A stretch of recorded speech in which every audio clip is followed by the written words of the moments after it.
En ce qui concerne la centrale de Fukushima, on a toujours deux sous-populations.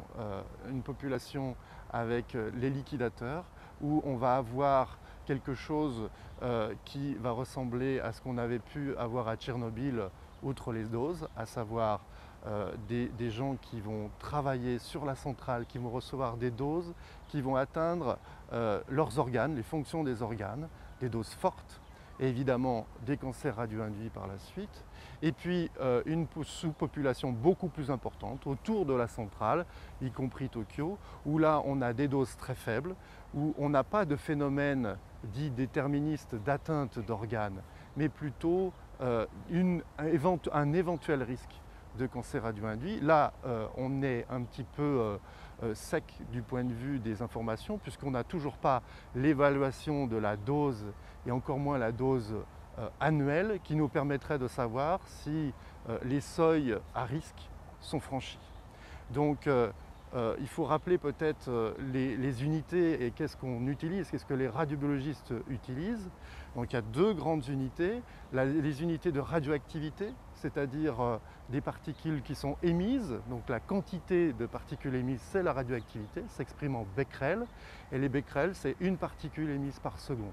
Et puis il y a la dose, c'est-à-dire qu'une particule, on n'est pas obligé de l'avoir absorbée dans notre corps. Et bien, la dose, c'est la dose absorbée de certaines particules qui vont traverser notre corps et qui vont faire des effets, notamment casser l'ADN par exemple.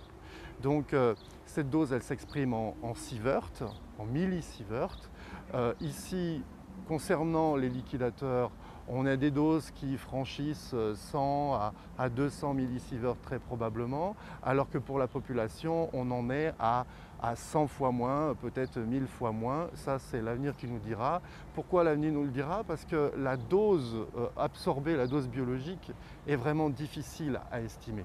On a parlé hier de liquidateurs qui avaient mis le pied dans des flaques radioactives.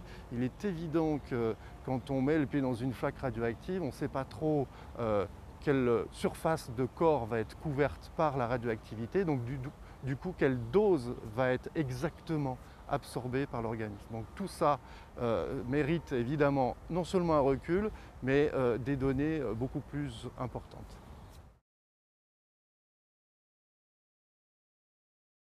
Lors d'un accident de centrale nucléaire, on a trois grands types d'émanations possibles. On a l'iode radioactif qui va être très volatile et qui est pour l'instant l'unique, on va dire, responsable, le meilleur contributeur de la dose actuelle pour les populations et pour les liquidateurs. On a le césium qui sont des particules un peu plus lourdes mais à plus durée de vie qui vont se répandre sur le sol. Et puis enfin on a le plutonium et toutes les matières fissiles un peu plus complexes qui vont se répandre dans le sol notamment si le cœur est ouvert. Donc à ces trois types de matières radioactives est associé à la fois des périodes physiques, c'est-à-dire des demi-vies physiques, des demi-vies biologiques et des effets biologiques complètement différents. Donc l'iode 131 notamment a une durée de vie de quelques dizaines de jours. Donc ça veut dire qu'au bout d'un mois, on va avoir une radioactivité due à l'iode qui va disparaître petit à petit, qui va devenir négligeable. Le césium, ce n'est pas du tout le cas, c'est 30 ans de demi-vie. Une demi-vie, ça veut dire qu'il va perdre son activité, la moitié de son activité en 30 ans. Donc on va encore avoir des effets. Les effets de l'iode de Tchernobyl ont disparu, les effets du césium restent pour l'instant. Et puis le plutonium, alors là c'est encore des durées de vie beaucoup plus longues et avec des effets qui sont beaucoup plus délétères puisque le césium comme le plutonium va se fixer dans les os de façon permanente, peut créer des leucémies, évidemment à des doses suffisamment importantes qui pour l'instant ne sont pas du tout atteintes. Par contre, l'iode va se fixer sur la thyroïde et va surtout mettre en danger la vie des enfants puisque la thyroïde adulte n'est pas très sensible à l'ordi radioactif alors que celle des enfants l'est. À Tchernobyl, l'une des conséquences primordiales de l'explosion de la centrale, c'était les cancers de la thyroïde d'enfants.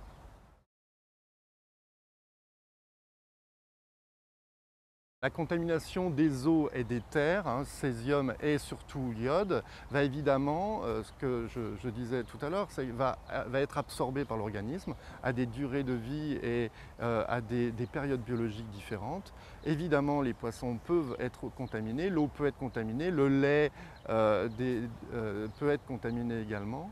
Le problème, c'est l'absorption donc biologique de cette énergie, puisque la radioactivité c'est de l'énergie, et est-ce que le produit radioactif va être suffisamment éliminé pour ne pas créer un effet. Pour l'instant, les doses actuelles ne dépassent pas les limites autorisées ou alors très peu.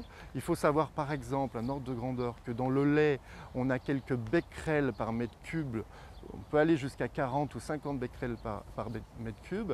L'alerte est située au-dessus de 100 becquerels par mètre cube, voire plus. Et donc du coup, là, on n'a pas atteint encore les données, ces seuils.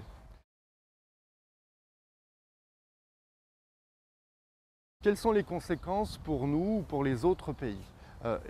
L'iode est volatile, il a été émis et il va se répandre dans l'atmosphère à une radioactivité et ensuite à une quantité qui va évidemment dépendre des diffusions et de ce qui se passe au Japon. On compte systématiquement dans tous les détecteurs de particules, il n'y a pas de point dans l'univers où on n'a pas une particule qui est émise. Donc le zéro n'est jamais atteint et effectivement, ici, si un détecteur ne détecte pas une particule dans le mètre cube, il peut la détecter dans une dizaine de mètres cubes, dans une centaine de milliers de mètres cubes. C'est justement les ordres de grandeur actuellement. On est à peu près à une particule radioactive tous les 10 000, 100 000 mètres cubes, ce qui est bien plus faible qu'une radioactivité naturelle ou toute autre émanation de ce qu'on peut avoir, notamment de ce qu'on a eu à Tchernobyl lors de l'accident. Parce que là, le facteur temps va être très important, encore une fois. La radioactivité va diminuer au fur et à mesure du temps, évidemment si les émanations s'arrêtent.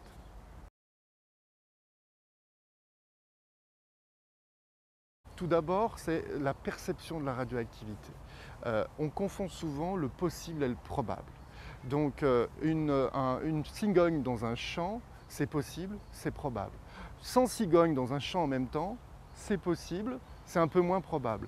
1000 cigognes sur la place de la mairie d'un petit village en même temps, c'est toujours possible, mais c'est beaucoup moins probable. Donc l'interaction des particules radioactives, quand elles sont très très faibles en quantité, eh bien, évidemment, une particule peut créer éventuellement un cancer, et encore, ça peut être contesté du point de vue biologique, puisqu'il en faudrait plusieurs. Mais là, on est dans une situation où, pour l'instant, les effets sont faibles. Dans la situation actuelle, les effets et les quantités radioactives sont suffisamment faibles. La radioactivité naturelle est quasiment plus élevée pour faire des effets à long terme. Les effets à long terme sont de deux types. Ça peut être des atteintes, encore une fois, d'organes, mais les doses pour atteindre ces effets doivent être très très élevées. Ce ne sont que les liquidateurs qui vont être concernés.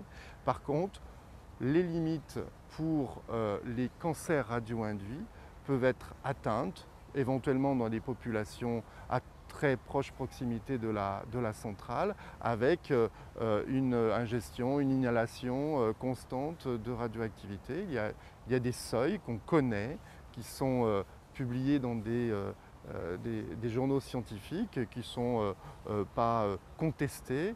Et si on est en deçà du seuil, eh bien, on a moins de risques d'avoir un cancer radio-induit, qui seront de trois types: les cancers de la thyroïde pour l'enfant, des leucémies, éventuellement des cancers des os, mais à plus long terme pour des particules très particulières comme par exemple le plutonium. Et encore une fois, pour les populations ici, on n'est pas à l'heure actuelle, on n'est pas dans cette situation.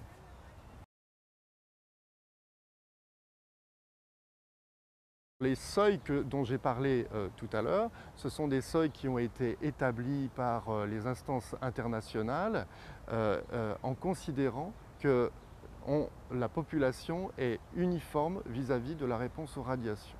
Or, on sait très bien qu'il y a des gens qui sont plus radiosensibles pour des raisons génétiques et plus prédisposés au cancer, tout l'enjeu des mois et des années qui viennent, ça sera de bien répertorier les populations japonaises, qui a reçu quoi, pour savoir si quand on est face à un cancer, si c'est bien dû à la radioactivité, si c'est dû au risque individuel sans radioactivité, ou au contraire si c'est dû aux deux, c'est-à-dire quelqu'un qui aurait reçu une dose un peu plus faible qu'un autre, mais qui serait très prédisposé au cancer.